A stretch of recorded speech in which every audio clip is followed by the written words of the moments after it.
क्या India Lord's में एक बार फिर अपना मैच जीत पाएगी? जी हाँ, आज है दिन 5 और दिन 5 में गेम कुछ ऐसे कगार पे खड़ा है कि दोनों ही टीमें इस मैच को अपने नाम कर सकती हैं। तो स्वागत है आपका एक नई वीडियो में। मैं हूं आपका होस्ट और दोस्त अभिजीत सिंह। तो क्रिकमैन टॉक्स के इस रिव्यू में हम बात करेंगे दिन 4 की। जी हाँ, दिन 4 एक बॉलिंग के लिए बहुत ही अच्छा दिन रहा। इसमें 14 विकेट गिरी पूरे दिन में और मतलब ओवरकास्ट कंडीशन ही बॉलर्स ने भरपूर फ़ायदा उठाया। तो शुरुआत करते हैं दिन की with the England's opening pair Ben Duckett and Zak Crawley.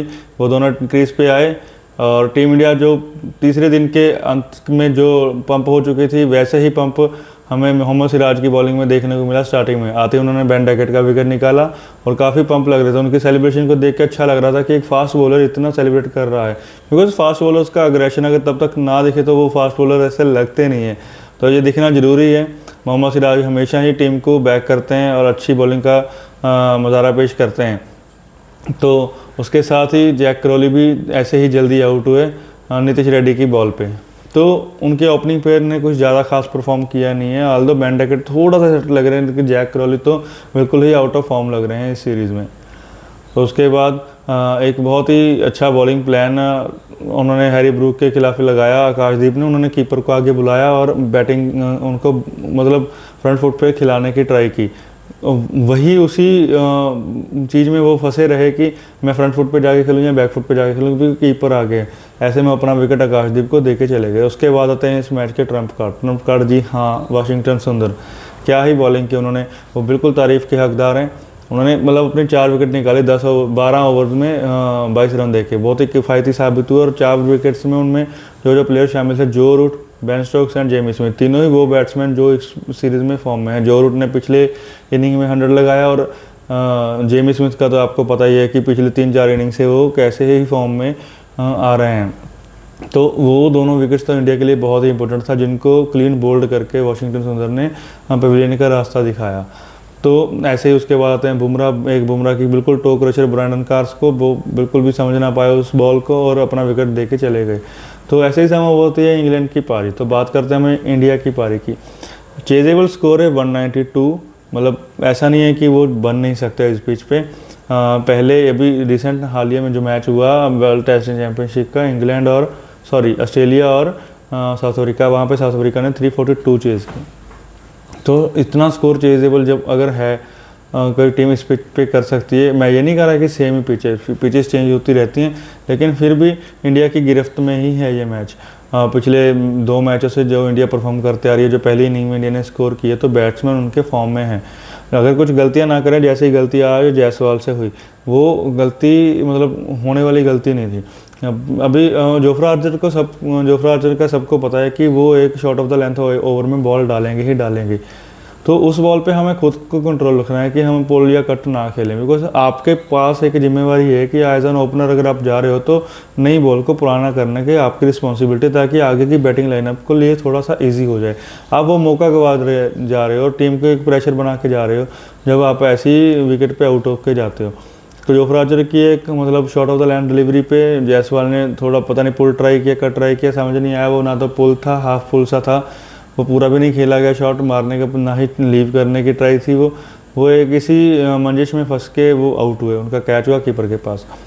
तो उसके बाद आते हैं हमारे करुण नायर का फिर वही मतलब खेल है।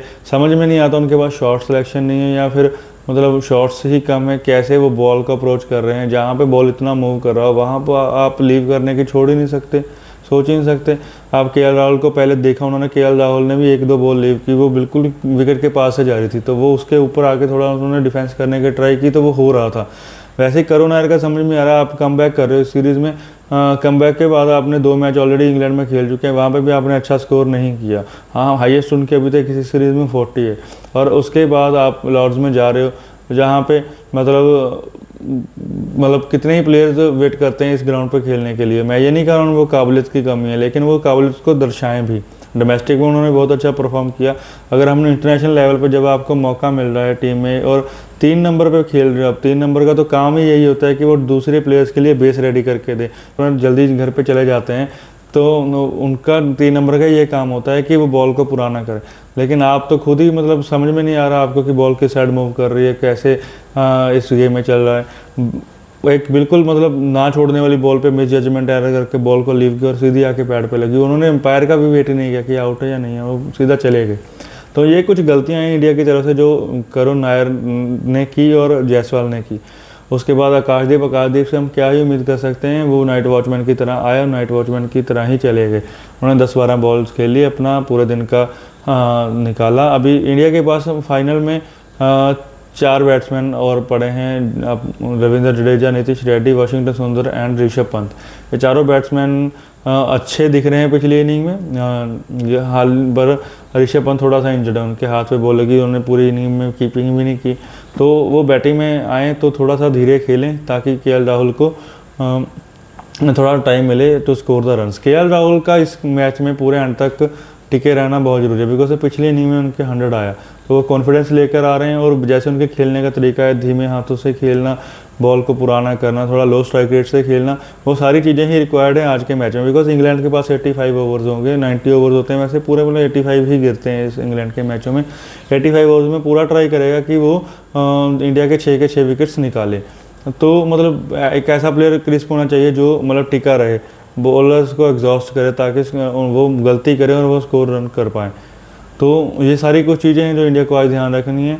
तो आई होप कि इंडिया इस मैच को जीते और 2021 के बाद 2025 में भी ये मैच अगर इंडिया जीता है लॉर्ड्स में, तो मतलब ये मतलब एक कीर्तिमान साबित होगा इंडिया के लेकर, रिकॉर्ड साबित होगा कि लगातार 2 सीरीज़ में वो लॉर्ड्स पे मैच जीते।